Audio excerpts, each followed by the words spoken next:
সমস্ত ইমামদের প্রতি আমার শ্রদ্ধা ভালোবাসা। সকল ইমামদের কথা কখনোই বলা হয়নি। আমি ইমামের পিছনে আমি নামাজ পড়ি, আমি ইমামদের শ্রদ্ধা করি, আমি ইমামদের ভালোবাসি। আমি সকল ইমামদের প্রতি আমি শ্রদ্ধা রেখে বলছি, ভালোবাসা রেখে বলছি, আপনারা কেউ ওয়াজে গিয়ে আমার সম্পর্কে ভুল ব্যাখ্যা দিবেন না পড়ি। এবং আমি প্রচণ্ড পরিমাণে ইসলাম ভালোবাসি, মুসলিম ইসলাম ধর্মকে বিশ্বাস করি, যে আমি একটা মসজিদ কমিটির সভাপতিও। তো আমি সুন্দর করে কথাগুলো এমনভাবে বলেছিলাম, শ্রদ্ধা রেখেই বলেছিলাম। আমি বলেছিলাম কিছু কিছু মসজিদের কিছু কিছু মাদ্রাসার ইমামও আছে যাদেরকে দেখা যায় যে শিশু বলৎকার করে, এটাও তো অনেক ধরনের গহিত কাজ। সেইটাকে কিছু কিছু না লাগিয়ে সেটাকে সব ইমামদের সম্পর্কে বলে কোথার থেকে শালা শব্দ এনে এগুলাকে যে এডিট করছে পেজ, সেটার আমি আসলে আইনগত ব্যবস্থা নিচ্ছি এবং এটার আমি তীব্র নিন্দা জানাচ্ছি। এটা আমি আসলে এটার ঘোর বিরোধী এবং আমি আমি আমি এটা কোনো ধরনের আমি এ ধরনের কোনো কথা বলি না ইমামদের উদ্দেশ্যে। সমস্ত ইমামদের প্রতি আমার শ্রদ্ধা ভালোবাসা। তারপরে যদি কেউ কষ্ট পেয়ে থাকেন, এই যারা এই ধরনের গহিত এবং এডিট করে একটা জঘন্য কাজ করেছেন তাদের প্রতি, তাদের সাথে তাদের অলরেডি আমি আইনের আওতায় আনার চেষ্টা করছি। এবং আমি যেখানে যেখানে কথা বলেছি যে অনুষ্ঠানে, তাদের প্রযোজকের সাথেও কথা হয়েছে, তারা এটা সুন্দর করে আমাকে দেখিয়েছে, সেখানে কোনো ধরনের এই ধরনের বাজে শব্দ নাই। আমার এই ক্যারিয়ারে কোথাও আমি কখনো এই ধরনের ইসলাম বিরোধী বা কোনো ইমামদের সম্পর্কে কোনো কথা বলিনি। আমি আবারও বলে আমি বুঝেছিলাম যে আমাকে নিয়ে যদি রিউমারি না থাকবে, আমাকে নিয়ে যদি আলোচনাই না থাকবে, আমাকে নিয়ে যদি কথাই না থাকবে, তাহলে তো আমি সকল যারা ইমাম আছে সব ইমামদের মতো আমরা সুন্দর করে নামাজ পড়াতে হবে। মাদ্রাসার ইমাম আছে যারা অনেক সময় খারাপ, সব জায়গায় আছে খারাপ ভালো, যে কিছু কিছু মানুষ আছে যেখানে আবার আসলে তো এই ধরনের ঘটনা ঘটে, শিশুদের বলাৎকার করে, এ ধরনের কোনো ঘটনা আমরা ধরা পড়তে দেখেছি, আমরা এ ধরনের ঘটনাকে আমরা আইনের আওতায় আনতে দেখেছি। তো আমি সেইটার প্রতি আসলে এই কথাগুলো বলেছিলাম। সেখানে সকল ইমাম কোনো ক্ষেত্রেই ছিল না, সকল ইমামদের কথা কখনোই বলা হয়নি। আমি ইমামের পিছনে আমি নামাজ পড়ি, আমি ইমামদের শ্রদ্ধা করি, আমি ইমামদের ভালোবাসি। আমি সকল ইমামদের প্রতি আমি শ্রদ্ধা রেখে বলছি, ভালোবাসা রেখে বলছি, আপনারা কেউ ওয়াজে গিয়ে আমার সম্পর্কে ভুল ব্যাখ্যা দিবেন না, আপনারা এডিটিং একটা জিনিস দেখে কেউ ভুল ব্যাখ্যা নেবেন না। আপনাকে বলে আমি এ ধরনের কোনো কথাই বলি নাই। সকল ইমামদের প্রতি আমার শ্রদ্ধা, সকল ইসলামের প্রতি ইমামদের প্রতি আমার ভালোবাসা। এডিট যারা করেছে তারা তাদের পেজ বাড়ানোর চেষ্টা করেছে। আপনারা দেখলেই জিনিসটা খেয়াল করে দেখতে পাবেন, দ্বিতীয় কথার পরে তৃতীয় কথার পথে বাড়ি লাগতেছে কথার মধ্যে, মানে এডিটিংটা করেছে। কিছু কিছু জায়গায় সকল নিয়ে আসছে, আবার যাদের প্রতি সকল ইমামদের প্রতি ভালোবাসার কথা বলেছে সেগুলো কেটে দিয়েছে। তো আমি আশা করি আপনারা আমাকে ভুল বুঝবেন না। আমি একজন মুসলমানের সন্তান, আমি একজন হাজি, আমার বাবা হাজি মানুষ।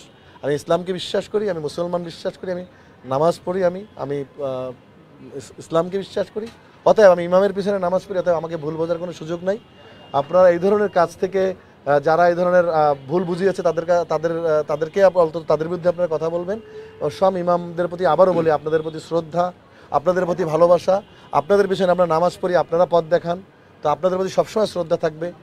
একজন ইমাম সমাজ, একজন আলেম সমাজের অনেক গুরুত্বপূর্ণ ব্যক্তি, অনেক সম্মানিত ব্যক্তি। আপনাদের কারো প্রতি আমার কোনো বিদ্বেষ নাই, সবার প্রতি ভালোবাসা। আমি শুধু সেই দুই একজন মানুষের কথা বলছি যারা শিশু বলৎকার করে, তারা বিভিন্ন সময়ে ধরা পড়েছে, আপনারা জানেন, সেই গহিত কাজগুলোর, সেই মানুষগুলোর কথা বলেছি, যেখানে আপনারা সকল ইমাম কখনোই অন্তর্ভুক্ত না। আশা করি আমার এই ইন্টারভিউর পরে আমার এই কথা বলে আপনাদের এই ভুল ভাঙবে এবং আপনারা আমার সম্পর্কে খারাপ ধারণা পোষণ করবেন না। তারপরে আপনারা কষ্ট পেয়ে থাকলে সবার প্রতি আমাকে ক্ষমা সুন্দর দৃষ্টিতে দেখবেন। আমি সবার কাছে ক্ষমা প্রার্থনা করছি। আমার না বুঝেও যদি আপনারা কষ্ট পেয়ে থাকেন, যদি আমি বলিনি, তারপর আমি আপনাদের কাছে ক্ষমা প্রার্থনা করছি। আপনারা মানে ভুল ব্যাখ্যা দিবেন না, কখনো ওয়াজে গিয়ে এইসব বাজে কথা আমার সব বলবেন না। আজকের পরে তো এগুলো হারানোর কথা না। আমি তো আপনাদের মাধ্যমে এগুলো ক্লিয়ার করে দিবেন যে আমি তো এগুলো বলি নাই। আমার জানাজা পড়াবেন, আমি তো মুসলমান, আমি তো ইসলাম বিদ্বেষী না যে আমি নামাজ পড়ি না, বা আমি তো বললাম তো যে এডিট করে বলেছে। আমি সকল ইমামকে কখনোই খারাপ বলার মতো ছেলে আমি না। আমি সুস্থ জ্ঞানে শিক্ষিত একটা ফ্যামিলির সন্তান এবং মুসলিম ফ্যামিলির সন্তান। আমি আজকে এটা বলতে চাই যে আপনারা এই ধরনের কোনো ধরনের ভুল জিনিসটাকে গ্রহণ করবেন না। আবারও বলি, সকল ইমামের প্রতি কখনো আমার বিদ্বেষ নাই। আপনাদের পিছনে নামাজ পড়ি, আপনাদের এ ধরনের কোনো কথা আমি বলি নাই। সম্পূর্ণটা এডিট করা, কোনো আমার সম্পর্কে একটা গ্রুপ তাদের পেজ এবং উদ্দেশ্য প্রণোদিতভাবে করেছে।